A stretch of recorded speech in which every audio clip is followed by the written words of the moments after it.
Then a left turn and a left downwind. Cessna over the threshold, coming up on the white dot, at or beyond the white dot, left turn first available. I got a high wind coming up on about a half-mile final, clear to land at or beyond. Traffic on the left base, you're following a Cessna down, low off your left. Square it up just a little bit, and then we're going to get you in. Start your descent, though. Start your descent on the base. Traffic on final, give me follow on base. Base traffic, start turning toward the numbers now. High wing coming up on quarter-mile final, take it all the way down to the green. Cessna taxiing on the green, expedite down to the next hard surface. Get me some speed, there you go, go fast.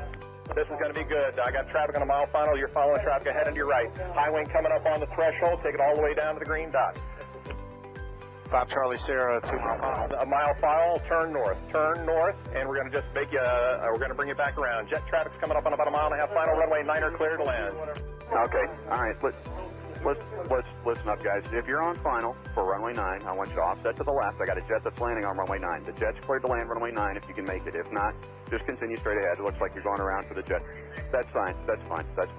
Oh, we had one right in front of us, sir. Dragger. Let's see, what we got, a tricycle, put it down. Tricycle, put it down. Tail dragger, down to the green dot, then a left turn. Short final here, you cleared land on 9, all the way to the white dot, go down to the white dot. Find somebody to follow out here. Canard, just come to the runway and I might have to just send you around. That'll be fine. And for the jet, you just want to stay in this pattern or you want to go back out for an instrument approach? Stay in a pattern, Charlie Sierra. All right, just stay with me here for a minute. And my tail dragger, let's see, over the numbers, go down to the green. And Canard's going to have to go around. Canard, go around. And my high wing here over the runway, keep it airborne. You do not descend. You got a fast guy behind you. Do not descend. There you go. Keep it airborne. As soon as the guy behind you gets slowed down, I'm going to put you down. So keep it airborne. The one that just passed the white dot, make a left turn on the hard surface. All right, my high wing tail dragger, you can put it down now. And Charlie Sierra, let me get you about a mile off. Let's see, Charlie Sierra, I lost. There you are. Make a left-hand turn. I'll try to resequence you here on the downwinds. We'll see how it looks. Short final, you're clear to land runway 9 on the white dot. There you go. And the tricycle left on the hard surface and follow the flagman. Welcome. Thanks for being part of the show. And let's see, just find somebody to follow on the final. And as you get close to the runway, if it's not going to work, we're going to send you around and then try to resequence you. Now, who else got sent around that's not back on the downwind? The Canard? Yeah, Canard. All right, Canard, there's a Gulfstream up there that went around too. I just lost sight of him, but you're going to make kind of a left-hand turn and stay low. I think Charlie Sierra, what's your altitude? 3,200. Okay, that'll be fine. Just maintain VFR. I don't know what else is up there above you. Probably most everybody's down here, so just make a left-hand turn. We'll try to get you back here. Canard's got the jet in sight. Okay, the RV, maybe an RV-10, whatever, here on final. Keep your speed up and go all the way down to the, aim for the green dot for me. Actually, keep your speed up. There's a guy behind you. Aim for the green dot, and I'm sure that's plenty of room for you to land on runway 9. You're clear to land on runway 9. Number 2, you're going to go down to the white dot. Follow the white dot. Actually, you know what? That's 1,500 feet. You're going to land at the white dot. The spacing looks adequate here. 2 guys on final. You're kind of tight there. Keep each other in sight, and you're going to aim for the white dot. If it's not going to work, we'll come up with a plan B. We might have to send you around. The second guy behind you out there in about a 2-mile final. Are you slow enough to be able to follow that guy in front of you? You need to go around. Well, I probably shouldn't ask that because I had about 5 guys answer me, so I should know better than that after 35 years, you would think, right? All right, so let me see. The guy who's number 1, it's number 1. What kind of airplane is he? An RV type. All right, RV type. Keep it airborne for me. And I got a fast guy behind you. The number 2 guy over the trees there. Go ahead and put it down on the numbers. My first guy just coming up on the numbers at the over the grass at the numbers. I want you to keep it. T-minus 1 minute and counting. Hello.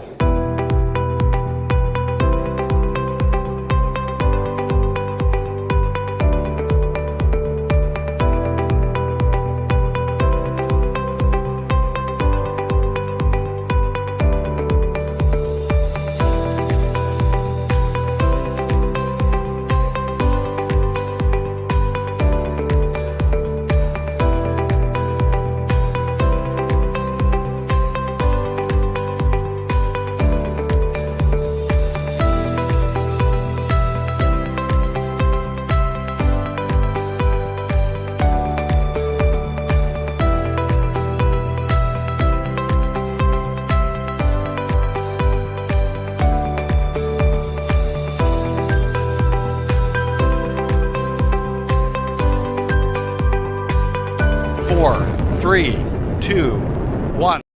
Hello. Whoa. That's been fast. That was a bit of a shock. Hello, everybody, and welcome to the Fly live stream on this lovely, damp, wet Thursday afternoon. Big welcome to Rachel Ramsey, who's down there, at least on my screen, bottom right, who is taking Dave Calderwood's place today. Dave's been battling his way up and down motorways. Bottom, yeah. Over there. Oh, yeah, there. Anyway, not very good at that. So he's got a night off, so that's good. So thank you very much, Rachel, for stepping in. Ross Edmonson, aka Catherino, is in the green room ready. So that's going to be a fantastic chat. Looking forward to that very much. And we got a whole bunch of other bits and pieces going on. So we'll kick straight off by saying thank you very much, Sky Demon, for sponsoring the live stream. And here is, oh no, I've got the wrong thing selected. Oh. Hang on a minute. Excuse me, just get past amateur hour here. There you go. Thank you very much, Sky Demon. If anyone else would like to sponsor us in addition to Sky Demon, we could afford a producer. Otherwise, it's just me. But here you go. Hi, I'm Tim from Sky Demon. Welcome to this week's top tip. Our Flyable Conditions feature is a great tool to quickly see whether the forecast conditions fit with your own definition of good, marginal, or not flyable. Turn on the overlay here in the weather menu. Now the map is zoomed out, you can instantly see red areas, which aren't flyable, orange areas, which are marginal, and the clear areas are good. Tap on the little eye here to get a key reminding you of the preferences you've set for this display. Down here in Virtual Radar we can also see the forecast thickness of the lowest cloud layer. It's pretty thick here, so let's increase the height of Virtual Radar to see if we can fly on top. We still can't see the top, so let's press and hold to bring up the What's Here screen, where we can see the top is almost 10,000 feet. Not much chance of finding a hole and flying on top here. For our full user manual, go to skydemon.aero and choose Help and Support.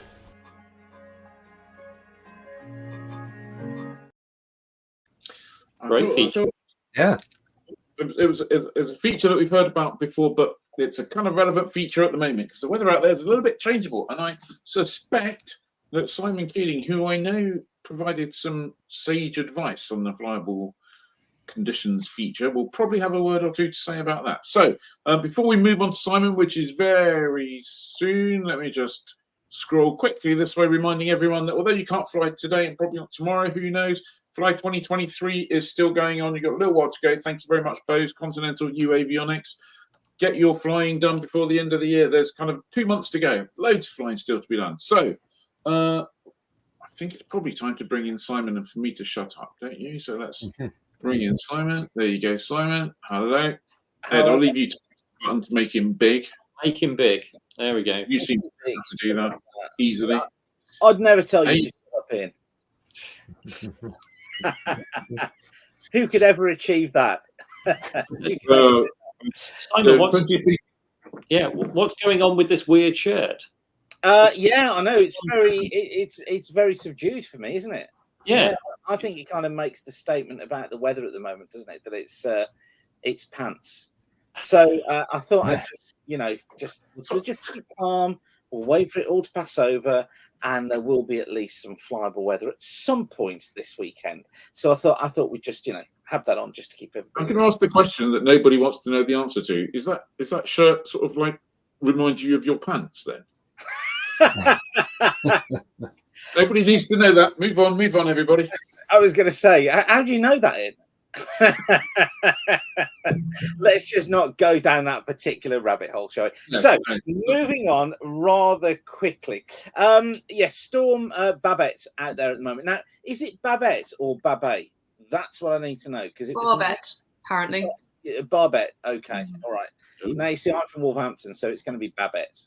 All right, that's what it's going to be. But thank you, Rachel, for that. So Barbette. So the Dutch Weather Service, actually, I've heard a few pronouncements of it saying that it's Barbette, but we'll go with Barbette, shall we? Yeah, Barbette. So there it is anyway, southwest of Ireland. You see the curl there in it this afternoon. When you get that sort of curl around the low like this, it's telling us that the low is still developing, and it's trapped at the moment between Are we there? I'm still there. Yeah, it's trapped at the moment between cold northerly winds and warm southerly winds that are coming up from Spain. You can see here, Spain's actually underneath here, as is France. Some really heavy rain down there as well. So basically, it's persisting down just about everywhere. Let me show you this, though. These are the SKUTs for this weekend. So these tell us what level cloud is, how deep cloud is. The red line is temperature, blue line is dew point. When they come together, you get cloud. Now, this is the SKUT for tomorrow for central England. You notice you can't see much difference between the two. So the cloud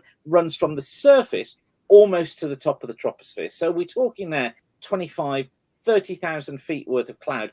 That's going to bring heavy rain. Saturday, did I change it? I actually did.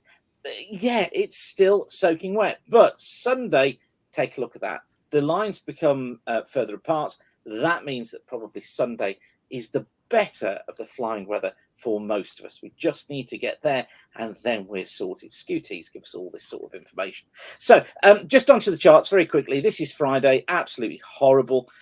Heavy rain you see here across central parts of England and Wales. So many fronts on there, too many to mention. Windy across Scotland, gusts of 60 miles an hour and flooding to come as well. Across eastern parts of Scotland, could be some flooding through central areas and through Wales tomorrow as well. Just forget it. Actually, in the far southwest, you may just sneak something a little bit local flying, potentially, but that's just about it. Saturday, low pressure over the top of us. Not great again. Another one, I think, for bacon, butties and coffee all day long. Heavy showers, the Midlands, parts of northern England, more persistent rain in Scotland. A little bit better, though, across parts of the north of Cornwall, northern Devon, running through Somerset and through southern counties of England. Maybe a little bit better, but there will still be showers around. If you can hold off, Sunday is your day. It's a much better day. Ridge of high pressure built in. It's that little N shape you see here, just in the isobars. That's a ridge of high pressure that builds across England and Wales and Ireland. Now, I'm not saying it's going to be absolutely fantastic, but compared to what we've had, much better. Base is 3,000 to 4,000 feet, tops about 10,000 feet. Later on in the day, some rain that just gets into the far southwest. Scotland, different story. Still got low pressure close by. Still some rain around, particularly for the north, the west, and the extreme east. A few gaps in between, but not many. Northwest England not looking brilliant either. But further south, it should be a decent sort of day. Now, I mentioned those SKUTs. If you want to know more, my pilot's guide to SKUTs is at weatherschool.co.uk. You can take that now as an online course. It takes about 3 hours, and it'll give you everything you need to know about the wonderful world of SKUTs. Trust me, this is the stuff that I would be teaching to PPLs, because if you can understand SKUTs, you can make a prediction of wherever you want to be up to 8 days in advance. So go and have a look at weatherschool.co.uk for that. Now, there you go. I think that's enough from me, don't you? I'll shut up now, Ian. Well, Simon, thank you very much. That's much appreciated. I think kind of you need to run a course on like how to turn a SKUT into a nice little picture that you get in the early learning centre. Kind of What a good idea. Just a minute. I'll make a note of that. Right. Okay. Any more good ideas? Thanks again. Have a great weekend. See ya. You too. Thanks very much. Cheers. Happy. Oh. Yes. There's a comment in Tom McCormack says, "Isn't it Tim Dawson's birthday today?" So I thought that deserves a happy birthday, Tim. Yes. Happy birthday, Tim. And as a surprise, we have the Flyer team singing happy birthday to a TikTok dance. No, we don't. And definitely not going to do that. I think we should do some news. I think we should do some news and get serious. And as soon as we've done the news, we'll be doing something else. But we'll get to Ross as soon as we possibly can. Right, in the news, some of you may have seen this week was a Wingley pilot webinar. The Wingley pilot webinar, as you probably know, the CA are working on some changes to the regulations, and Wingley have basically said that those changes will shut them down. I think they kind of a bit more. The changes won't legally shut Wingley down, but Wingley basically say it will make cost sharing uneconomical for them to get involved, and they won't get involved. However, through their negotiations and discussions with the CA, they have secured another consultation which will be taking place next year. It's well worth watching that webinar, at least perhaps the last 20 minutes of it, where I think there was some really good stuff by Julian Scarf in there who highlighted some of the legal stuff really nicely. But certainly keep your eye out for that consultation. We'll certainly be letting you know. So we'll find out what is the future for cost sharing. That link in the comments will take you to the Wingley webinar. So you're hot on the links tonight, Ed. Good. Good job. Right. In fact, it's your next story, and somewhere I've got a picture to go with it. It is. Yes. So some leaded fuel news.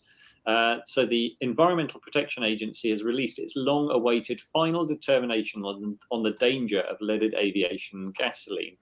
What this does is set plans in motion to define a pathway towards regulation that will ultimately enable a safe transition to a lead-free replacement for high-octane, low-lead fuel. So what we know is 100 LL. There's still a bunch of testing still required. And there's going to be opportunities for public comment. That process is likely to take 2 years, according to FAA Executive Director for Aircraft Certification of Aircraft Certification Service, Lirio Liu. I think I got that right, hopefully. According to the EPA statement, the EPA and FAA have already begun work to consider regulatory options to address lead emissions from aircraft engines and will announce timelines as soon as possible.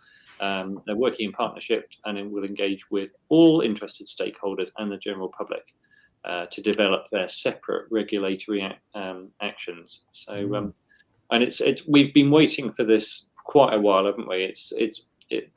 There was lots of talk in the States where it's like, well, actually, we're going to need unleaded options before the EPA will push the button on this. There are those. I guess those options are out there, even if they're not currently in production. The road down which the can has been kicked is running out. And, and as people like Paul Bertorelli from Avweb have pointed out, this can is so well kicked. There's no label left. So. No, indeed. And I think the real thing is going to be whether the EPA regulation. At the moment, everyone's kind of talking together, and the EPA and the Eagle Consortium, which is all of the kind of manufacturers and stuff like that, say, well, we all want the same thing, but whether they'll get to the same thing at the same time is another question. And the danger is that there's a gap between the two. And I've been trying to talk to some of the fuel companies, and they've been surprisingly quiet. They've either not replied at all, or they've replied saying, "I'm afraid we have nothing to say." Yeah. My guess is the last thing they want is a load of things go, "Oh yeah, this company here and their production of ethyl lead fueled 100 LL is." They all want to kind of just pretend it's not there and go away. So yes, interesting stuff. Colin Wilson says, "Is this in the USA?" Which is yes. But there is an EU directive, isn't there, Ian? Yeah, there's an EU directive that comes into force in May 2025, and that basically bans the transport, processing, blending, or whatever it is they call it, of tetraethyl lead in the EU. My understanding is that the UK is not going to adopt that. Whether anybody in the UK will see that as a business opportunity and set up some way of doing that, or whether they'll think that actually lead has no future and therefore it's not worth the investment, I don't know. And because nobody will tell me or talk to me about it. Martin Loosby says, can they announce timelines for UL actually being available, even 91 UL? I know the US has got UL 94, isn't it? But that's, I think, available at only 35 airports in the whole of the US. And we've got UL 91, but it's not really a readily available fuel, is it? It's readily available. Well, it's not readily available to us. It's if an airfield had the equipment and said we want to buy loads of it, it would be readily available. It's just, and I think in many ways that's what the EPA is kind of reading between the lines of the EPA stuff. It's going like, okay, well, unless we actually do something, you're not going to make this happen. Yeah. So yeah, it's a interestingly tricky situation, and hopefully everything will come together and it'll be lovely. Yeah, because ultimately lead is on its way out. Yeah, but we all want to use an unleaded fuel, don't we? None of us really want to carry on using leaded fuel.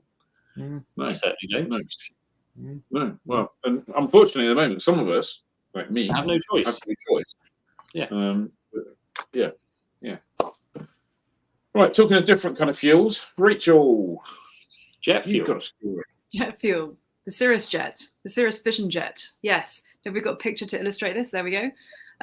So Cirrus aircraft are celebrating the 500th Vision jet, which is pretty good going considering they only launched it in 2016.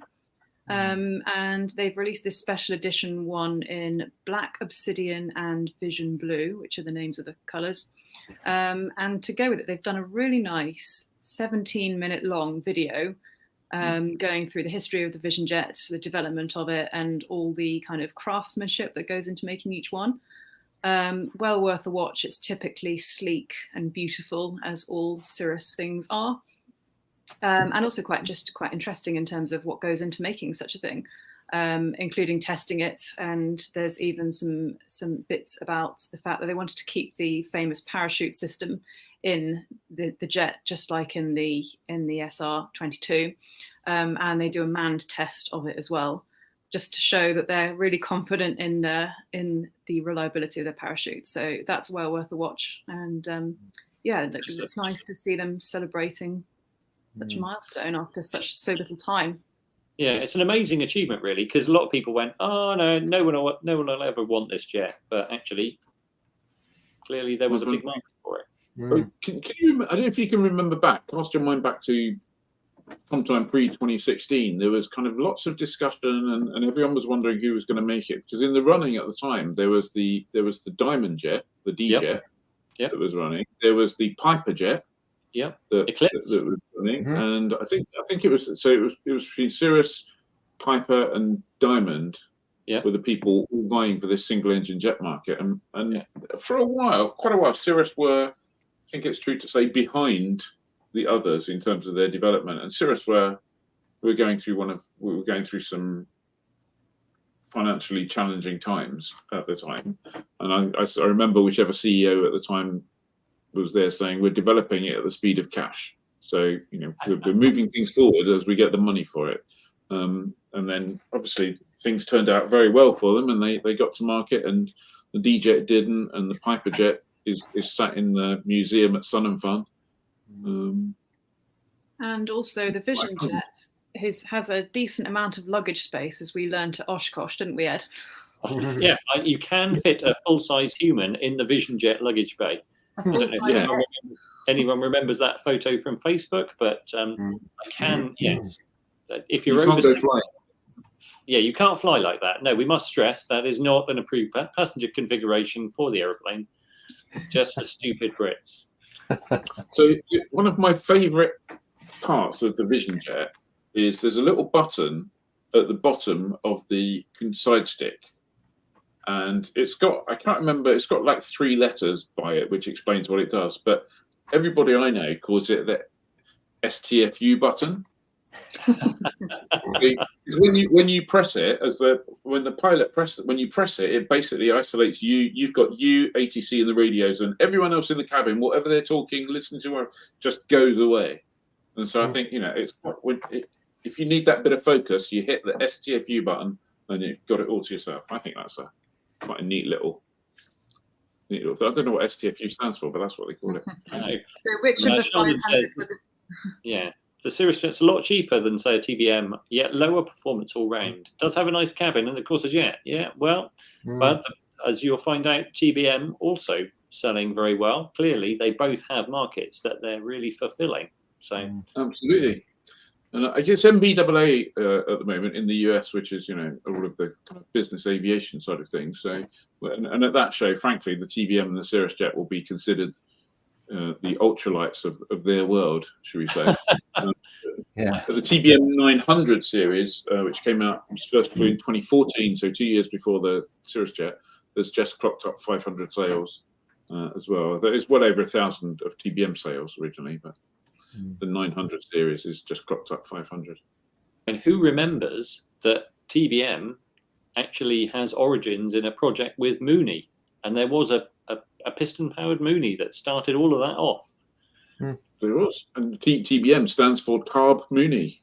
Worth it. That's a little internet rabbit hole you can go diving down. When you said there was a piston-powered Mooney, I think you meant there was a turbine-powered Mooney, didn't you? No, wasn't there a giant size piston powered TBM that was a Mooney project originally? I thought there was a large turbine Mooney that morphed into the TBM.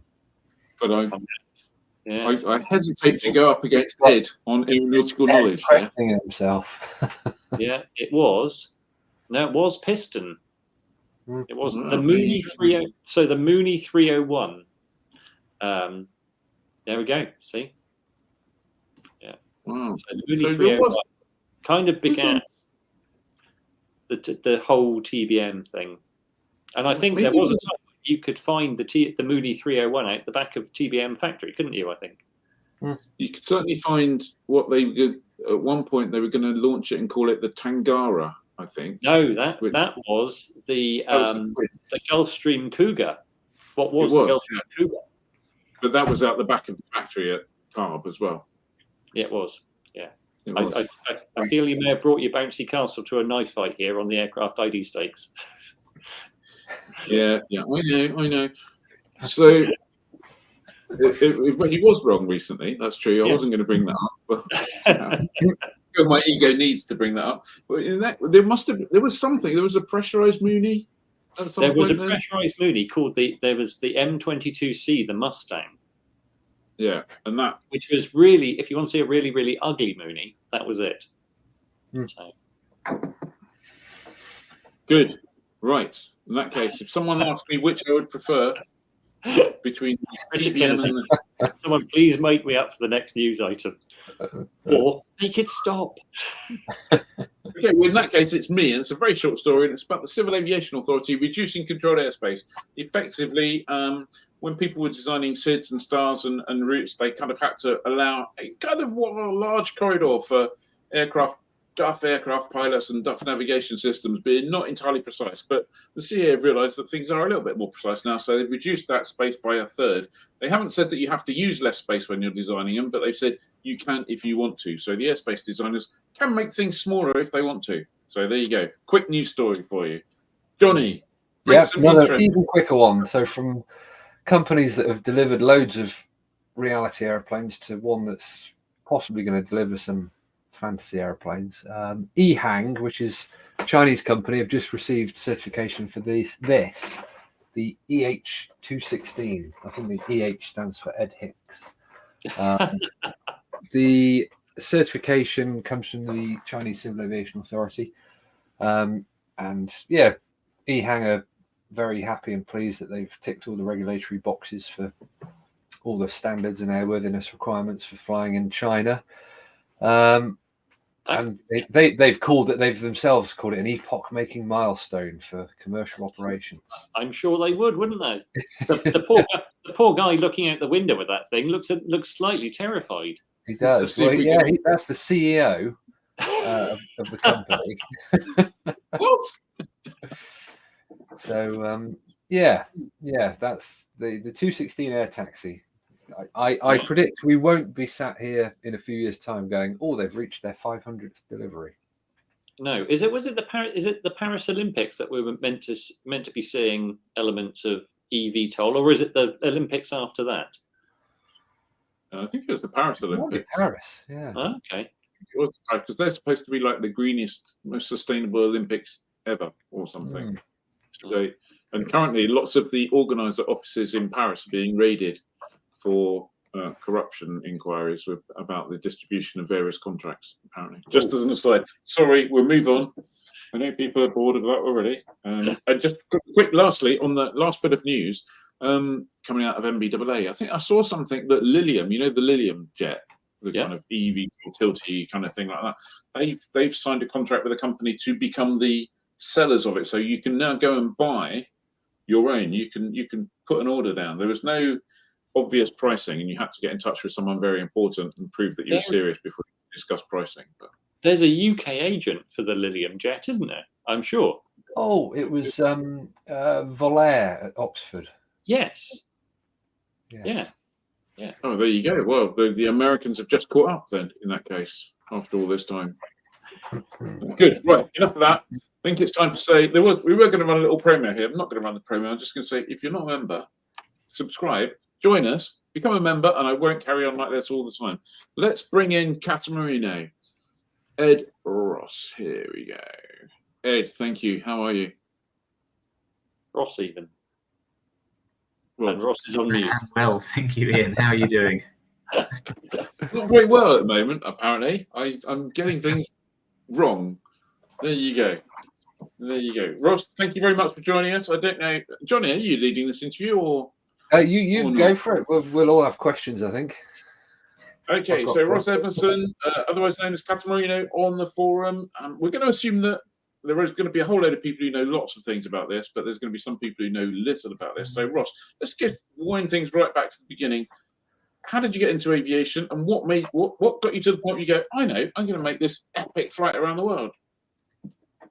I got into aviation back as a teenager through Flight Simulator, this kind of thing. I didn't really have anyone in the family who was into aviation. It was just something that I picked up on.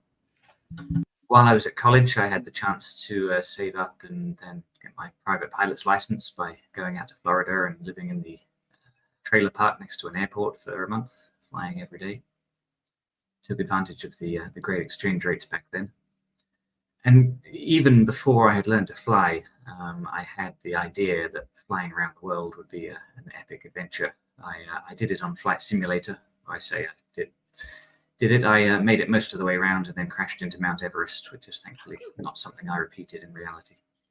Phew. Once I did get my license, I had a few adventures in mind. The first was to fly across the US, which turned out to be very simple and easy on a global scale. The second was to fly the length of Africa, which I had the chance to do about 10 years ago now as part of a medical charity mission. And then after that, all that was really left was to go all the way around. So what was so I guess the time between you going, I'm actually going to go and do this all the way around, because there must be many of us who think, oh, it'd be great to fly around the world, but turning that into reality is a different thing. What was the timescale between, no, I am going to do this and the takeoff for the flight? So it had been in the back of my mind, like I say, for quite a long time. I really got serious about it, I'd say probably a year and a half before departure.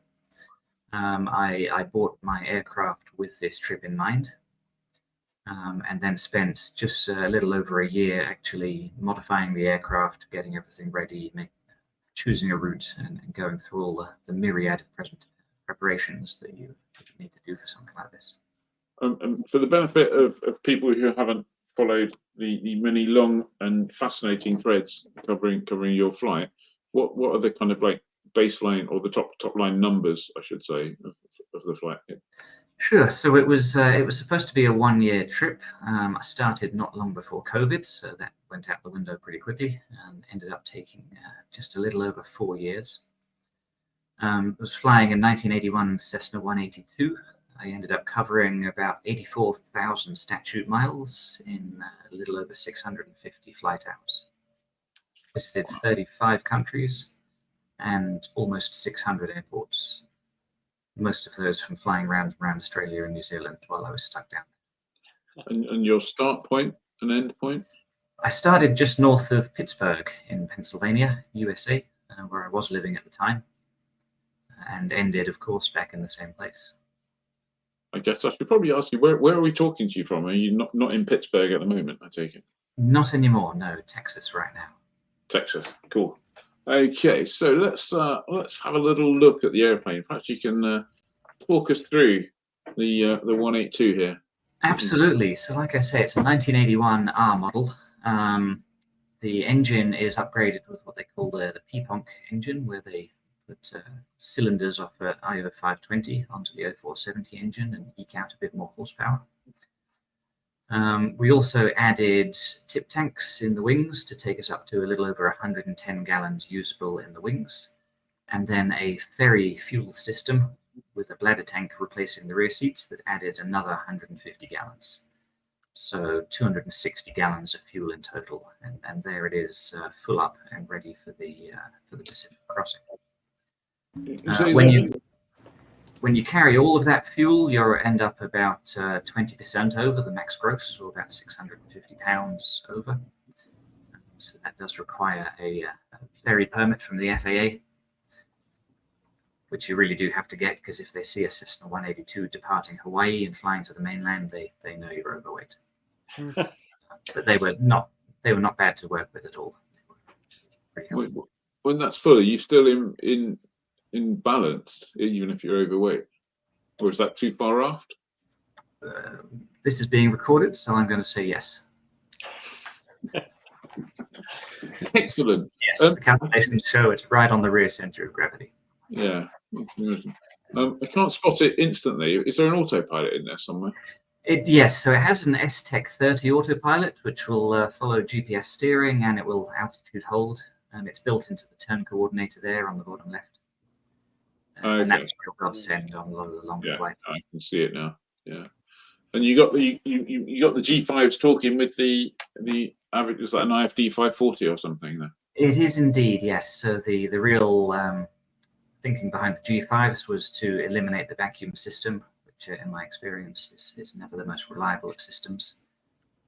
The 275s from Garmin weren't out at the time, so I went with the G5s, and then the Aviation 540 has some features that made it really nice, particularly for oceanic flights, the way you can pull up the whole flight plan and it will give you your expected time of arrival at every waypoint. It makes things much easier for reporting over the HF, where they want to know estimates for the next several positions every time to call in.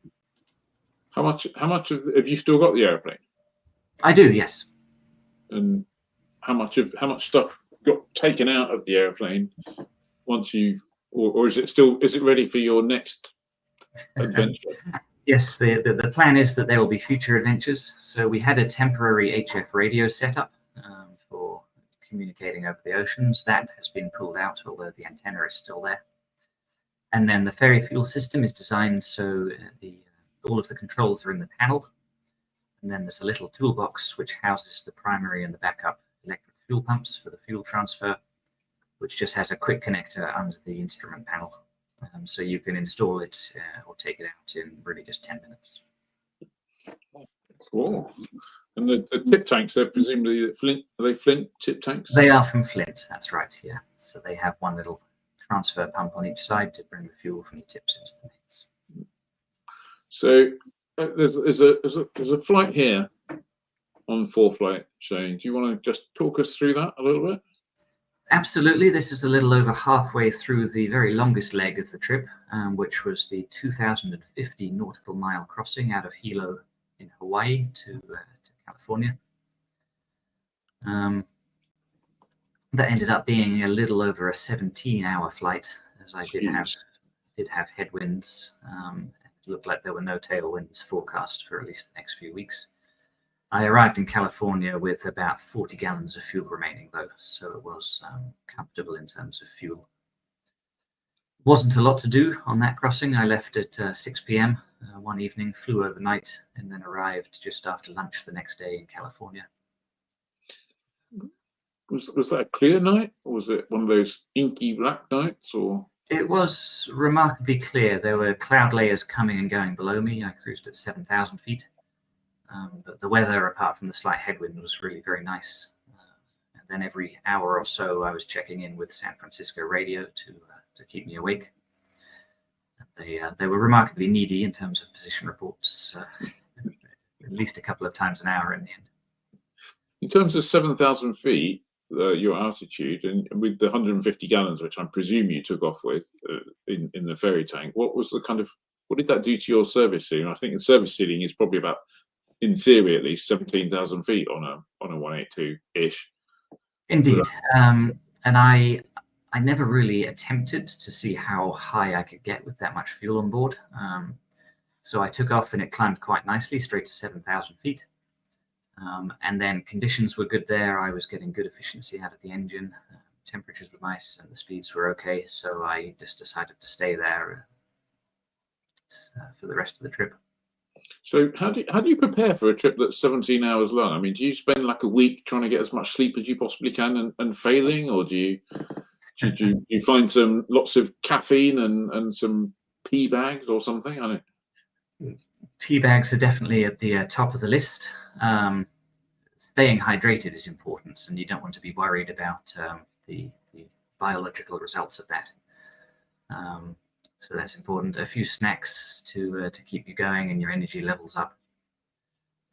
In the end, I didn't do anything particularly special in terms of sleep, other than obviously not going out partying the nights before.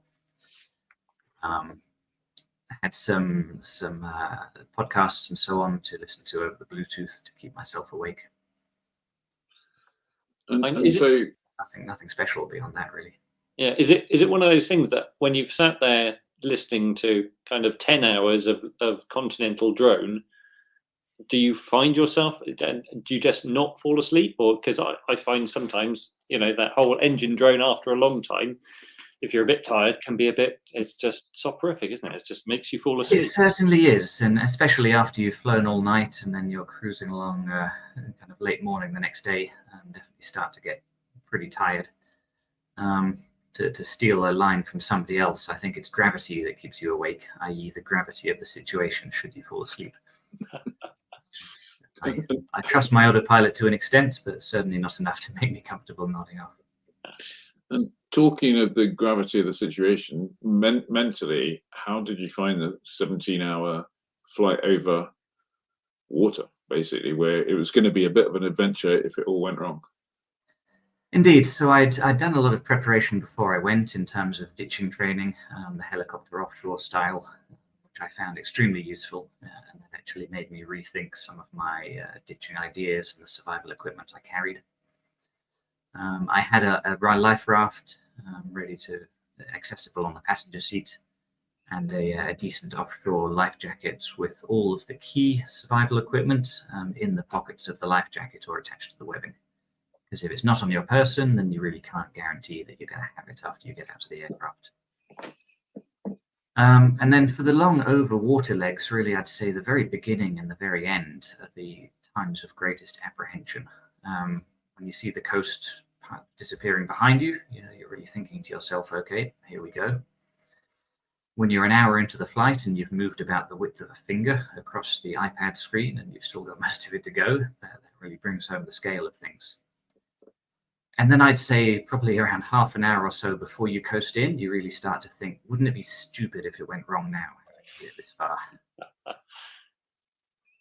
And how far inland was your point of landing? On the coast, San Francisco or somewhere? It was Santa Maria, just north of California, so really just a few miles inland. It's just about the shortest leg that you can make. And there's also a hotel on the airfield itself that you can park up your plane outside and walk into, which is a major benefit after a flight that long. And mentally, when you land, you think, that's amazing. I've just managed and completed successfully a 17-hour flight, and you walk in the FBO. Are they aware of that to any extent? Are they like, oh my God, Ross, that's just amazing? Or are they, can you just check in here, please? Do you want a coffee? Is it kind of... So I didn't even go to the FBO at Santa Maria, as that's up the other end of the field. So it was literally straight into the hotel. My father had flown out from the UK to meet me there, so that was a warm and very relieved welcome. And the approach controller, when I checked in on the VHF coming off the VHF rodeo, did say welcome to the mainland and asked me how long I'd been sitting in that thing. So I told him we were just coming up on 17 hours, and all he said to me was, ouch. Wow. So, I mean, that's clearly a very special part of the whole trip, but were there any other legs that, well, clearly there are many memorable legs, but could you pick any that stand out for similar reasons or different reasons? Crossing over Greenland was particularly beautiful, and that was right near the beginning of the trip, so it was really the first of the very adventurous legs. So you really started to get a sense of the scale of what I was trying to achieve. Crossing Saudi Arabia was also particularly beautiful. I thought that was going to be just 9 hours of sand. It was really 9 hours of every type of desert you could possibly imagine. And crossing the Indian Ocean was also interesting. That was probably the most challenging leg from a weather point of view. The storms around, the weather information is not great, so you were constantly trying to stay VMC, and where that was not possible, trying to make an educated judgment of, is this a safe cloud to fly myself through? I think there's a picture here of somewhere that looks particularly spectacular. I believe that's called Christmas. That is Christmas Island, yes, phonetically pronounced Kiritimati. And that's about 1,000 nautical miles to the south of Hawaii, and probably the most remote location that I visited on the entire adventure. Wow. It's just a little coral atoll in the middle of the Pacific, about a population of 7,000, I believe, so it's relatively well populated. And really nobody goes there other than for industry or fishing. No. So I mean, they were in fact the last holdout of the COVID border closures that had kept us waiting over the Pacific. And when you see how remote they are and how undeveloped it is, you can understand why. So presumably they're also quite concerned about rising sea levels. Looking at that picture, for sure, yes. I'm not aware of any hills to speak of on the island. No. So I mean, it took you just over 4 years, you say. How did that work? Did you sort of fly a bit, leave the aircraft, come back, do some work, or? So when I started, I was working in Iraq, or Iraq as they call it over here. We would work 4 weeks on and then have 4 weeks off, and they would fly us out of country to wherever we needed to go. So I originally planned the trip in 6 sections to be flown in 6 of those 4-week periods. And that went great for the first 5 until COVID appeared. At that point, we couldn't travel in and out of Iraq anymore. So I ended up down in Australia and New Zealand with the aircraft for most of 2020. Parked it up through 2021 and the majority of 2022, and came back home to continue real life before going back down at the end of 2022 and starting to think about coming back. Quick question from Paul Cadell there. Any idea what your latest airfield count is? In total, I think it's just under 1,500. My flying career across, I think, about 70 countries. But have you done your Fly 23 in 2023? Says Ross Edmonson. I think I have managed that much now, yes. Excellent. I mean, I think 650 hours you mentioned, somewhere around that. So there's a whole bunch of annuals and checks and all sorts of. Did you have any aeroplane issues of any significance? The aircraft really performed flawlessly, apart from having to overhaul the engine twice. Wow. So luckily this was in Australia, where they have the facilities for this kind of thing. When we did our first maintenance check in Australia, we found some distress on the camshaft and lifters. It was to the point where if you were just buzzing around your local area, you'd keep an eye on it. If you were about to cross the Pacific, you decide, okay, we're going to do something about this. So we put new camshaft and lifters in, did all new cylinders at the time, because cylinders are junk these days, it appears. And 1 year and 260 hours of flying around Australia and New Zealand later, the camshaft, lifters, and 5 of the 6 cylinders had already given up the ghost. Wow. Which was a great shame. They were all replaced under warranty, but that took a year, and of course, a little bit of added cost as well. So far on the second attempt at a new engine, things seem to be going. So is that kind of like spalling on the cam lifter face? It was, yes. Yeah. There was probably not a discussion for now, but there were some batches of stuff that were causing some issues to a well-known manufacturer who's just shipped 500 jets a few years ago with some of the IO 550s. Okay, yeah. Wow. So I think I have a little picture here, New Zealand. I think you did a bit of mountain flying in New Zealand or something. That's right, yes. So I spent many months down in New Zealand. I was lucky enough to be able to get in during COVID, as I'm a Kiwi. The advantage of spending a long time down there, although it was frustrating not to be continuing, was that I got to see a huge amount of the country, as well as get involved in the aviation community down there. So AOPA New Zealand were very welcoming. They invited me along to several of their fly-ins, one of which was down in the South Island. They get a whole bunch of aircraft together with guides, and everybody goes off in small groups to explore the mountains, visit private farm strips, and so on. Interesting. And one of the advantages of doing a trip like this in the 182 was you can cross the Pacific in it, but then you can go and land on 400 meters of grass in a farmer's field in New Zealand. You can do it all. As the owner of a 182Q, I think they're spectacular machines, I have to say. I think they're good. So your last leg heading back to just north of Pittsburgh, how long was the last leg? Do you remember?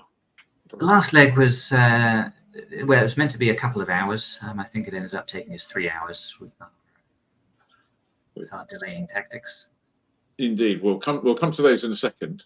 But I mean, how does that feel mentally? I mean, is that kind of, is it like getting to the end of a good book? You go, I really don't want to read the last chapter because this book is just so fantastic, or is it like, I've had enough of this bloody aircraft, just get me on the ground? No, there really was a strong temptation to just carry on and go around again. Having flown around once, I now have, I think, another 1 or 2 alternate routes that I would love to go again and circumnavigate by in future, seeing a whole bunch of new and interesting places. Excellent. So yes, the itch is strong. Mike Roberts asked, were you happy with your choice of aeroplane, or would you have picked something else in hindsight? I might have picked another 182 with a different engine, given how things ended up happening. But apart from that, I was very happy indeed. 182, I think the 206 would have been equally good. So they're really just a slightly larger version of the same thing. But as I said, the 182 could do it all, and it allowed me so much flexibility. If I'd been in a Cirrus, for example, and then visiting all of these dirt strips around Australia and New Zealand would probably not have been such a practical thing to do. But with the 182, there was really nothing that I had to say no to. It is a spectacular aircraft. I mean, I have to say, it sounds like a perfect aircraft for this. It would be, perhaps a Cessna Caravan would also be good, but it's a different scale of aeroplane and expense. I think that would be the one upgrade that I would do. While I was in Australia, I was invited to meet Dick Smith, who is kind of their version of Richard Branson. And he had done a circumnavigation or 2 in his own Cessna Caravan, which in a very similar manner to what I was doing. Yeah. Nice. So let's talk about this fruit then. If you look carefully, in the middle of that leg, there's a pineapple. There is. So an hour or so out of our final destination, I had a message from the folk who were all gathering there to meet me saying, "What time are you arriving?" And I told them, "I'll be there at 4 p.m. And they said, "Oh, that's too early. Kill some time." So I thought, okay, interesting. But they followed up with saying, "Oh, we told everyone to be here at 5 to see your arrival." So I didn't think anything of it. And we thought about just landing, but then we thought, let's do something interesting. Draw one of these shapes in the sky, which I had never done before. My first idea was to do a big letter Z for Zelianopol, which is the name of the airport we started and left at. But fortunately, my father was in the plane with me and pointed out that this was the Russian war symbol. drawing a hate symbol in the skies over Ohio might not be a good end to the trip. So in honor of the Pacific island hopping, we chose a pineapple instead. So that wasn't pre-programmed into the. It was not. No, that was me sketching a pineapple with my finger on 4 flights using the sketching tool multiple times until I finally got something that looked good. That's very precise. Yeah, that's pretty good freehand pineapple, I have to say. I was pretty happy with it. I think, there's a career awaiting me for pineapple sketching. I think you're right. I mean, Dave White asks, what were the most pleasurable and most frustrating airfields, weather and engine issues accepted? So on the pleasurable side of things, I would say in the UK, we had a fantastic meetup of a whole bunch of people off the Flyer Forum as I passed through, which was really enjoyable and fantastic to see how many people had come to say hello. Flying around Australia and New Zealand was excellent. I'd say it's a close second after the United States in terms of ease of access for general aviation. Really just no hassle. You get in and go.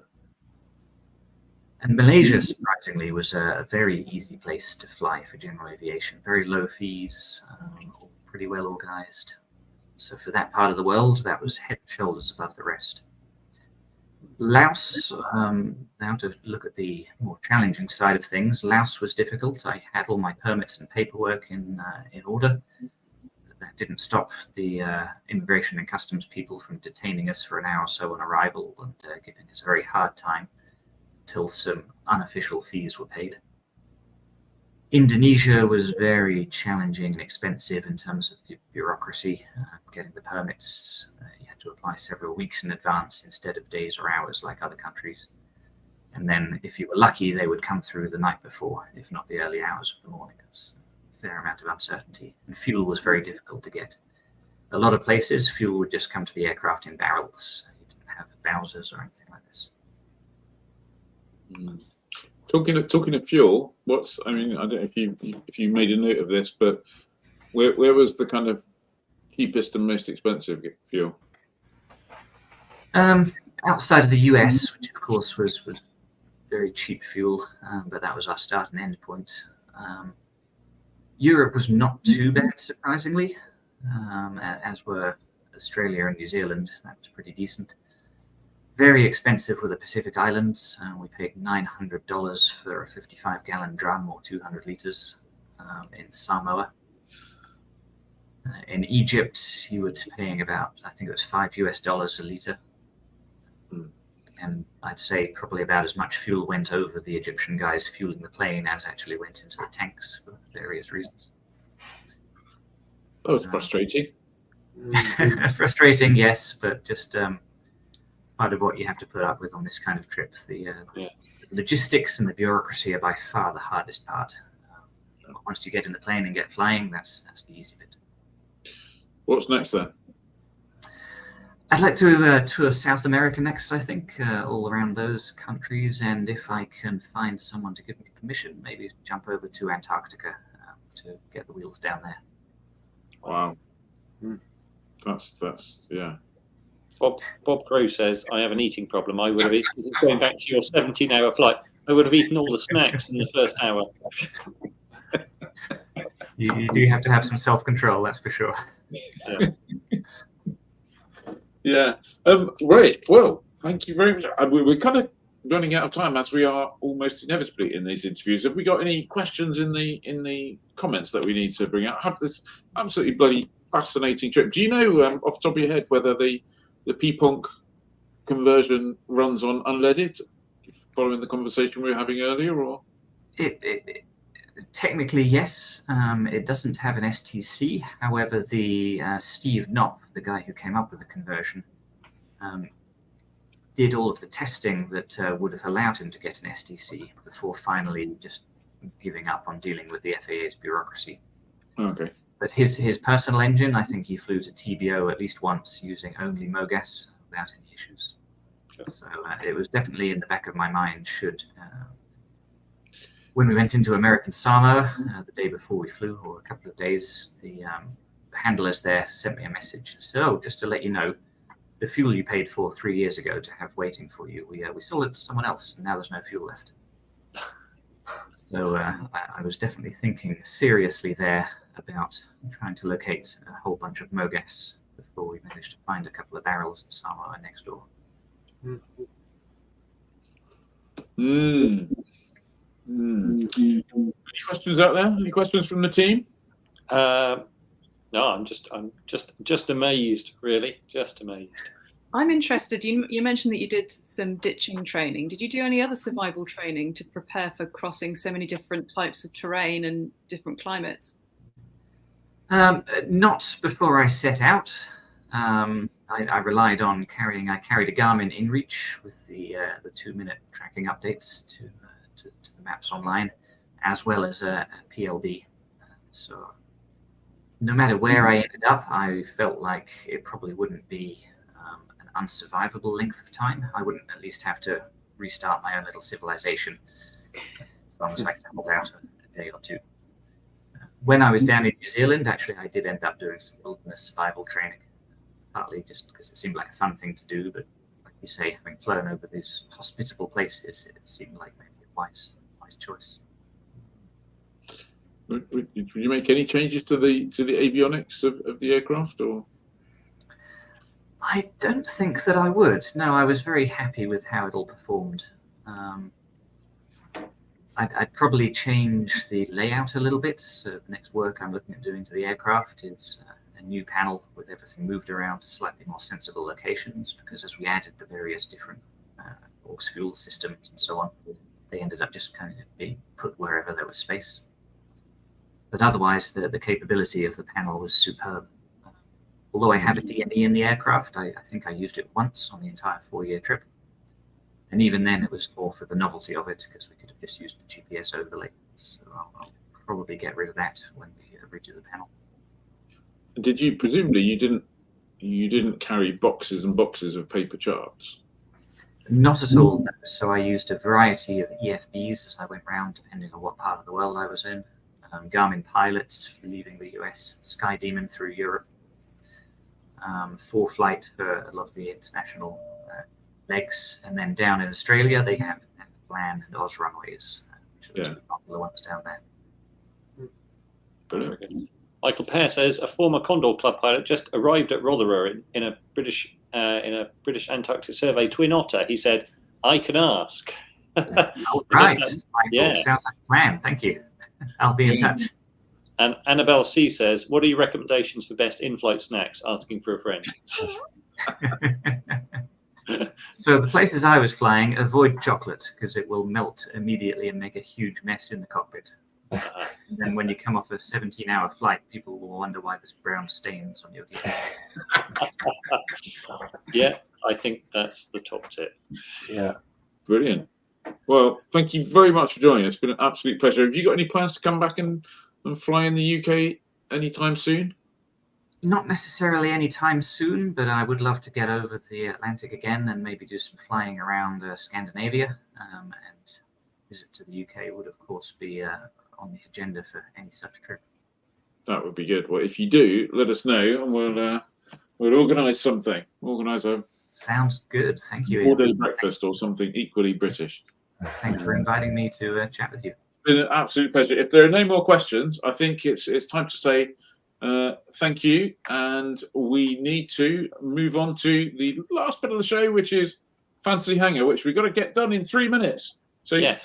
Thank you very much. There's all the links to Ross's various forum threads on all his travelling. They're in there as well. So it'll be a fascinating. And there is a website which I've put all about the trip. It has all of the maps, the photographs, the stories, and even a whole section on how to do this kind of flying yourself. And that is in. I'm just putting it. You gave us a link for that, and I'm just putting it in the StreamYard chat. That's it. Hang on. Here we go. Oh, and it's all going weird now. Oh, there we go. I've got it. Oh, I know what I've got here. There it is. There we go. Hey, Catsmarino.co.uk. And I think you also recently did a flight to Bermuda, did you? Yes. Because we still had the extended range fuel. Bermuda is just 600 miles off the coast, but there's no avgas there, so you have to carry enough to get there and back. So get there and back again. While the international insurance was in effect, we decided to pop to Bermuda for the weekend. Very good. Why not? And we'll probably go to the Isle of Wight on Sunday. Congratulations. Thank you very much, Ross. I look forward to Thanks, Ross. Cheers, Ross. Are you going to be at Oshkosh here or something? Sorry? Do you do Oshkosh? I haven't. I didn't go to Oshkosh this year. I have in previous years. Okay. Well, if you're around next year, come over to Oshkosh. That'll be definitely worthwhile. Sounds like fun. I will. Brilliant. Thank you very much. Here we go. It must be time for.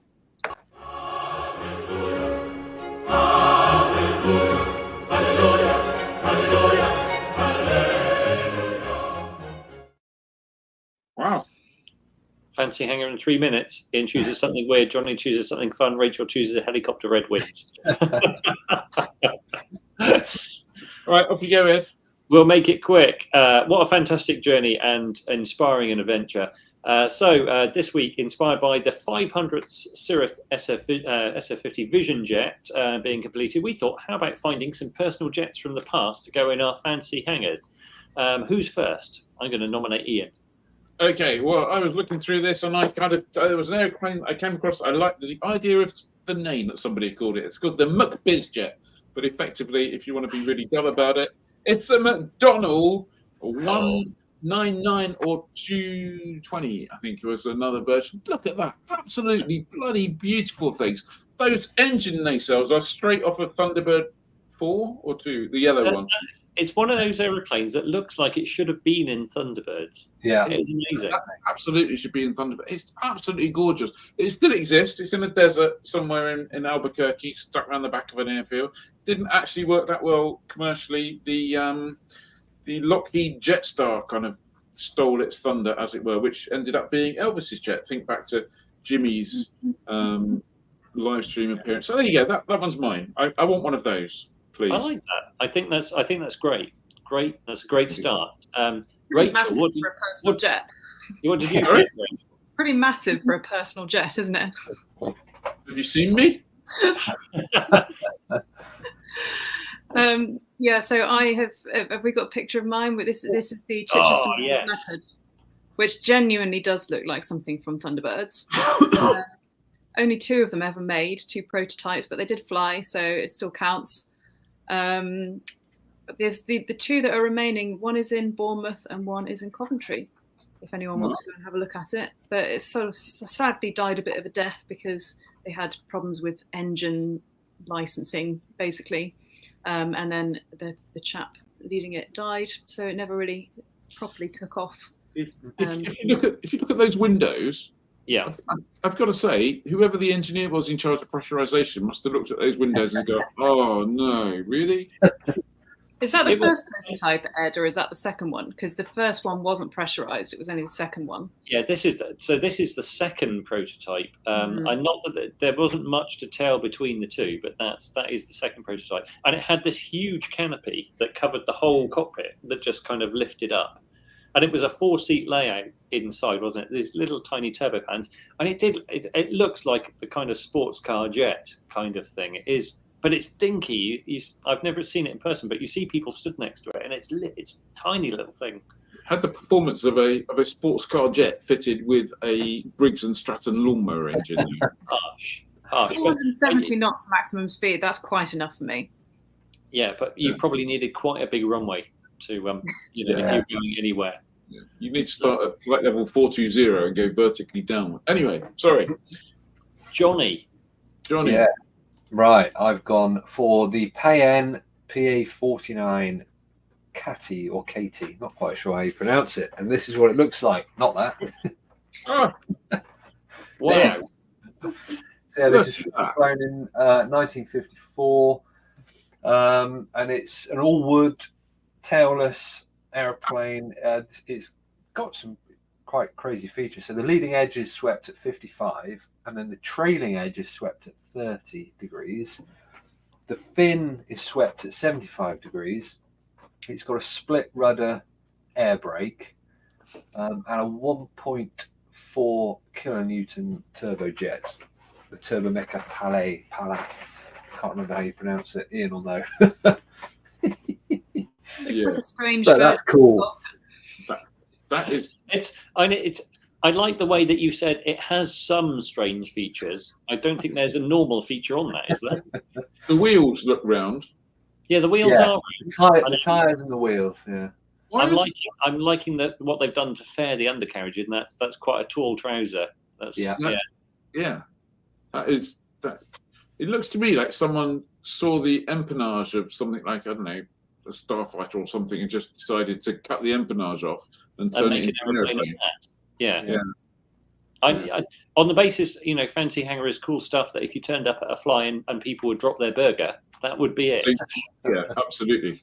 Yeah, that's an air. Oh. Well, no. Oh, no. Hang on, finger trouble. I've clicked it. You have control. Which just leaves me, and I went for this. And a few people suggested the Miles M100, which is the student 2-seater, but I went even smaller. Miles made this amazing little single-seat jet. two jet engines, two little Turbo Mika Pallas, which had a 330-pound thrust each.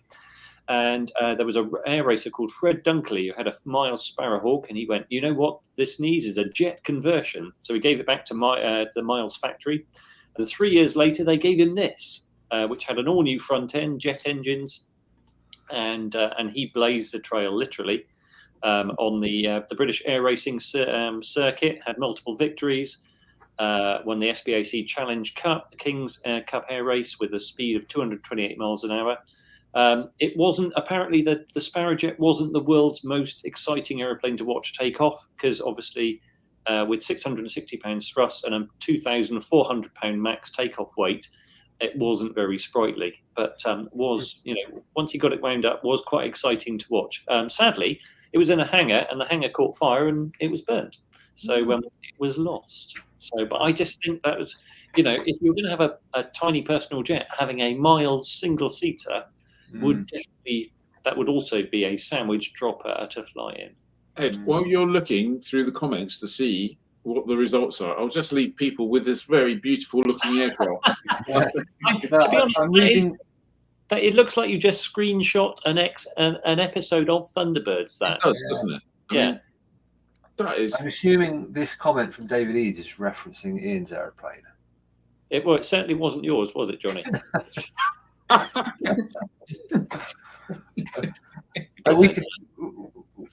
is interesting. I don't think that David. I think you might not be right, because I think there was only ever one, and there's definitely not one at Kemble. But well, we don't know which airplane he's talking about, I suppose. Yeah, I'm he's referring to one of the fancy hangar airplanes, and it's definitely not mine. So anyway, there was a lot of.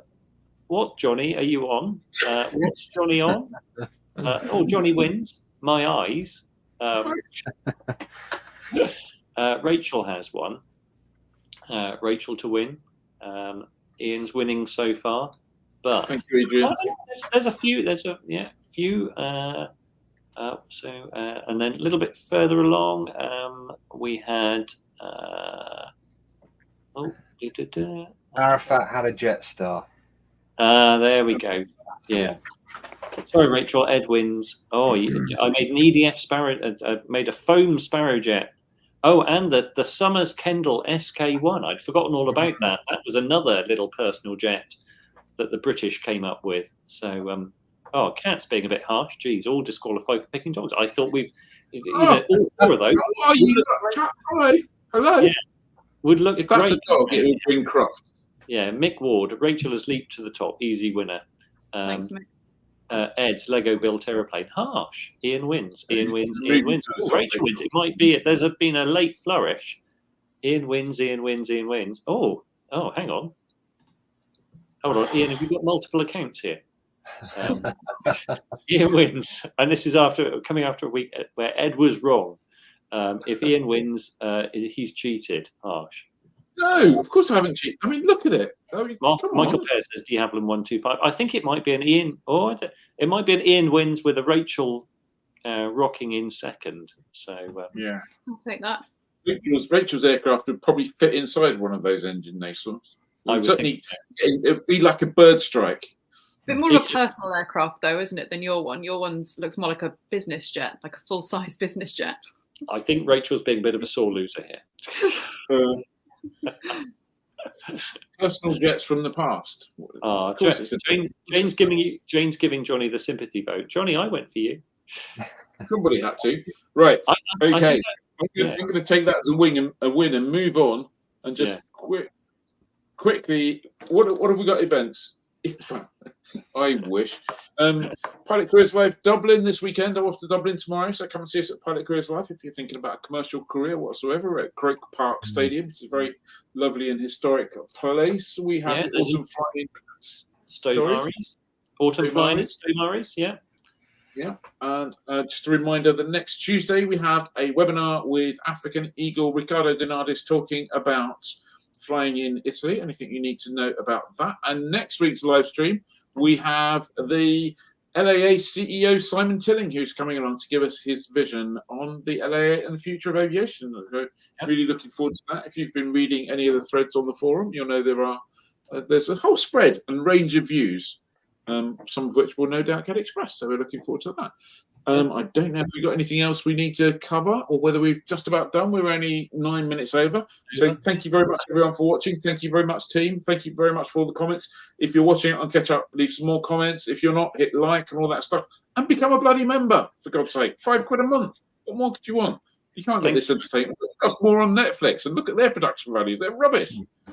If only, yes. Thanks to Rachel for joining us in Dave's absence as well. Yes, thank you very much, Rachel. Good choice of chair, as it were. Okay, let's have that screen and we'll say goodbye. Thank you very much, everyone. Thanks all. Bye-bye.